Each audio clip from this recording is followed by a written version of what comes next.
Se o Coringa disputasse eleições, olha aí, gente, seria o candidato antissistema. Se a eleição fosse em São Paulo, ele seria o Pablo Marçal, cuja postura disruptiva tem seduziu milhares de eleitores, especialmente os mais jovens.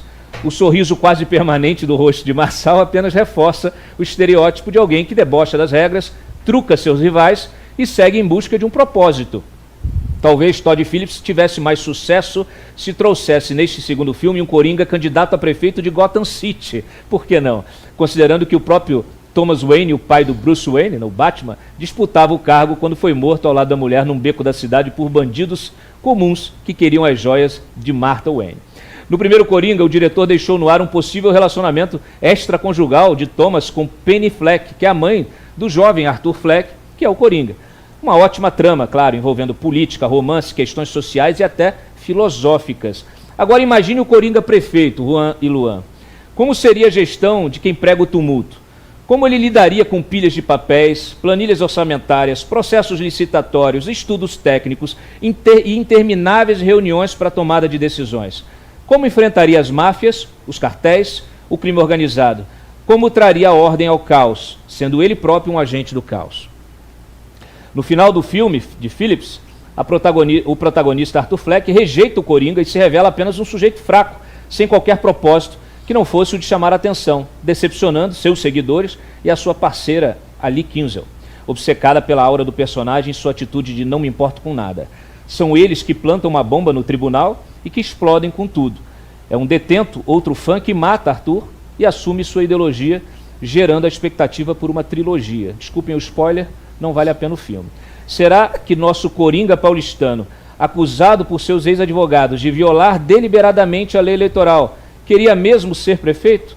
Com laudos médicos forjados, acusações sem prova, provocações pessoais, será que o candidato do PRTB será usado pela atual juristocracia que vivemos para justificar o injustificável ou apenas ampliar o arbítrio que assola a direita? Por fim, como na ficção do cinema, o glamour antissistema vai se desfazendo como uma maquiagem de palhaço ou de um bobo da corte. Então tá aqui, volta para mim. Olha só, a gente tem uma situação de um sujeito que ele racha a direita em São Paulo, ele se coloca como antissistema, ele se coloca como alguém justamente que truca o tempo inteiro, né, no processo, convence muita gente, mas acaba dando um tiro no próprio pé com a história do laudo lá médico. Qual o futuro do Marçal? O Marçal ele vai ter que ser estudado por vários e vários cientistas políticos e especialistas em marketing eleitoral. Ele dá o tom para uma nova dinâmica de se fazer eleição no Brasil, inclusive. A dinâmica das redes sociais. O Marçal ele deu aula sobre isso. Ele lutou contra o sistema, tanto o sistema da presidência da República, que fez bastante campanha para o Guilherme Boulos, ele lutou contra o sistema também do governo do estado de São Paulo, que fez campanha para Ricardo Nunes, uma pessoa completamente fora da política. Só que o Marçal, ele, a bem da verdade, como você bem colocou, ele acaba tropeçando nas próprias pernas, né? Ele se apoia em teses que de fato contribuíram para que ele não obtivesse ali a maioria dos votos. É aquilo, Cláudio. Vence uma eleição quem tem 50% dos votos mais um. Ele tinha que angariar essa totalidade dos votos. Infelizmente, ele atingiu ali um platô dificilmente de subir, né? No debate da Globo de quinta-feira, ele assumiu uma personificação que de fato mostrava ele como um prefeito, né? Uma figura mais pedindo desculpas, uma figura mais afável, se apresentando até como gestor. No entanto, um dia depois, menos de 24 horas depois, bastou para que ele soltasse o laudo e ali foi praticamente o banho de água fria. Agora, certamente, o personagem, a figura Pablo Marçal, dificilmente vai ficar distante da política, até porque você ter 30% dos votos numa eleição para a prefeitura da maior cidade do Brasil não é qualquer coisa. Ele atingiu um platô muito significativo que faz com que ele lance as bases e preconize eventual voos maiores ali para 2026. A ver como vão se dar aí os próximos passos. Luan, você acha que o Marçal ele se aproximou muito dos Janones nessa estratégia? Acabou sendo um Janone de direita?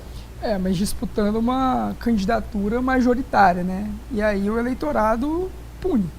A verdade é essa. Muricy Ramalho, técnico de São Paulo, do meu Fluminense, dizia, né, a bola pune, a urna também pune, quando você dá um passo em falso.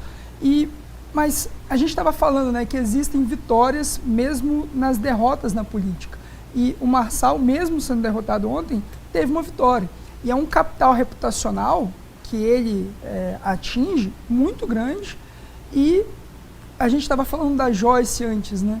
E assim, basicamente tem 3 formas de um político se eleger. Quando ele representa uma base regional muito grande, quando ele representa um segmento, uma entidade sindical, empresarial, um segmento da população específico, ou pelas ideias.